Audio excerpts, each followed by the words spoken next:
నమస్తే. Welcome to VSB Telugu audio novels or కథలు. కథ శీర్షిక ఆడబ్రతుకే మధురం. రచన కొడవటిగంటి కుటుంబరావు గారు.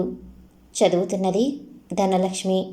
ఇక కథలోకి వెళితే, తాతయ్య అమ్మమ్మని ఎప్పటికీ కొడతాడు, నాన్న అమ్మని కొడతాడు, అక్కయ్యని బావ కొడతాడు. మగవాళ్ళు ఆడవాళ్ళని కొడతారు, తిడతారు కూడాను. ఆడబ్రతుకే మధురం అని రేడియో పాడుతున్నది. ఎంతో పాపం చేసుకుంటేనే కానీ ఆడవాళ్ళై పుట్టరట అమ్మమ్మ చెప్పింది. అందుకనే మగవాళ్ళ ఆడవాళ్ళని కొడతారు, తిడతారు. మహాపతివ్రతలు కూడా వచ్చే జన్మలో ఆ మొగుడే కావాలని కోరుకుంటారు. ఆడజన్మ వద్దని ఎందుకు కోరుకోరో. ఈ జన్మలో ఆడవాళ్ళంతా పుణ్యం చేస్తే వచ్చే జన్మని ప్రపంచంలో ఆడవాళ్లే ఉండరు, అంతా మగవాళ్లే ఉంటారు. అప్పుడు మనమంతా కూడా క్రాకులు పెట్టుకుని, సూట్లేసుకుని, సిగరెట్టు కాలుస్తూ తిరగచ్చు. కిందటి జన్మలో చేసుకున్న పాపం వెరగడైపోవటానికి ఆడవాళ్ళు మగవాళ్ళ చేత తన్నులు, తిట్లు తినాలి, చాకరీ చేయాలి. నాన్న కూడా ఆఫీస్కి వెళ్ళి చాకరీ చేస్తాడు. అయితే నాన్నకు ఆదివారం సెలవు. అది కాక ఎప్పుడన్నా ఒంట్లో బాగుండకపోతే నాన్న ఆఫీస్ ఎగ్గొట్టి ఇంట్లో ముసుగు పెట్టుకు పడుకుంటాడు. అమ్మకి ఆదివారాలు లేవు, పని ఎగ్గొట్టడానికి వీల్లేదు. ఎందుకంటే మరి అమ్మకి జీతం లేదుగా. కృష్ణమూర్తి గారి పెళ్ళం మంచి ఆడది కాదు. ఆవిడ్ని మొగుడు కొట్టడు, తిట్టడు, పైగా ముద్దు చేసి పాడు చేస్తుంటాడు. ఆవిడ మొహానికి పౌడర్ వేసుకుంటుంది. మాటి మాటికి సినిమాలకి, నాటకాలకి పోతుంది, మీటింగులకు కూడా పోతుంది. వంట చేయటానికి కట్టెలు ఉపయోగించదు. ఆవిడికి కట్టెలంటే మంట. మళ్ళీ వచ్చే జన్మలో కూడా ఆవిడికి కృష్ణమూర్తి గారే మొగుడవుతాడు కామోలు. అయితే ఆవిడికెప్పుడూ ఆడజన్మే. ఆవిడ కర్మం.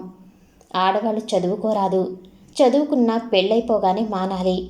కృష్ణమూర్తి గారి పెళ్ళం పిల్లల తల్లి అయి కూడా మొన్నటిదాకా చదువుకుంటూనే ఉంది. ఆవిడ ఇప్పుడు BA పాస్ అయింది. ఆడవాళ్ళంతా చదువుకుంటే చెడిపోతారు. అయితే కృష్ణమూర్తి గారి పెళ్ళం చెడిపోయినట్లు కనిపించదు. ఎప్పుడు అందరినీ నవ్విస్తూ మాట్లాడుతుంది, కానీ నిజంగా చెడిపోయే ఉంటుంది. చిన్నపిల్లలకు అవన్నీ తెలియవు. అటువంటి విషయంలో ప్రశ్నలు వేయరాదు. కొందరు ఆడవాళ్ళు చదువుకోకుండానే చెడిపోతారు. మూల ఇంట్లో హనుమామయ్య చెడిపోయిన బాపతే కానీ చదువుకోలేదు. చదువుకోకుండా చెడిపోతే అది వాళ్ళ కర్మం. కృష్ణమూర్తి గారి పెళ్ళం పిల్లల్ని కొట్టదు. నిన్ను నీ మొగుడు కొడితే ఏం చేస్తావే అంటే వాళ్ళ వాణి చంపేస్తా అంటుంది. వాణి కూడా వాళ్ళమ్మల్లేనే ఎప్పటికీ ఆడదే అవుతుంది. దాన్ని వాళ్ళమ్మ పాడు చేస్తున్నది. వాణి అప్పుడే ఇంగ్లీషు చదువుతుంది, సినిమా పాటలు కూడా పాడుతుంది. అయితే ఏం లాభం? పుణ్యమా, పురుషార్థమా? పిన్ని కూతురు సుశీల చక్కగా సంస్కృతంలో కుమార సంభవము అవి చదువుకుంది. పాడు ఇంగ్లీషు కాకుండా అది చక్కగా మొవ్వగోపాల పదాలు కూడా పాడుతుంది. పాడు సినిమా పాడాలంటే దానికి అసహ్యం. ఆడబ్రతికే మధురం అని పాడుతున్నది రేడియో. ఆడవాళ్లతో అన్ని చిక్కులే.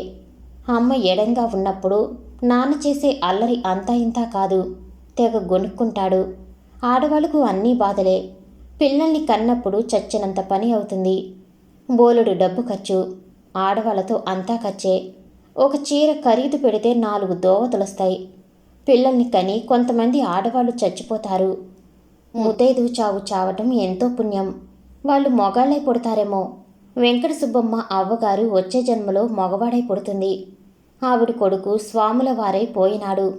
పెద్దన్నయ్య స్వాముల వారై పోతే అమ్మ కూడా వచ్చే జన్మలో మగవాడై పుడుతుంది. ఆడపిల్లలు కూడా ఖర్చే. పెళ్ళిళ్ళు చేయాలంటే బోలెడు కట్నాలు పొయ్యాలి.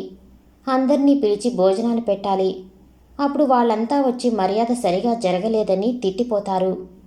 ఆడపిల్లలకి చిన్నపిల్లలప్పుడు పెళ్లి చేయటం పుణ్యం. అమ్మకు 8 ఏళ్లప్పుడు పెళ్లి చేసి తాతయ్య కన్యాదాన ఫలం పొందాడు. ఇప్పుడంతా పెద్ద పిల్లలకు పెళ్లి చేస్తున్నారు. ఇట్లా చేస్తే పాపం. కలికాలం గనక ఇటువంటివన్నీ వస్తున్నాయి. నేను పెద్దదాన్నైతే కొట్టే మొగుని మాత్రం చేసుకోను. పుణ్యం లేకపోతే పీడాపాయే. ఎవరు పడతారమ్మా దెబ్బలు, తిట్లును? పెద్దదాన్నైతే ఎవరికీ తెలియకుండా కృష్ణమూర్తి గారిని చేసుకుంటాను. ఆడబ్రతికే మధురం అనే పాట పాడటం మానేసింది రేడియో. సమాప్తం. నేను వినిపించే ఆడియో కథలు, నవల్స్ మీకు నచ్చినట్లయితే మరిన్ని కథల కోసం షేర్ చేసి, లైక్ చేసి, సబ్స్క్రైబ్ చేసుకోండి. Thank you for watching.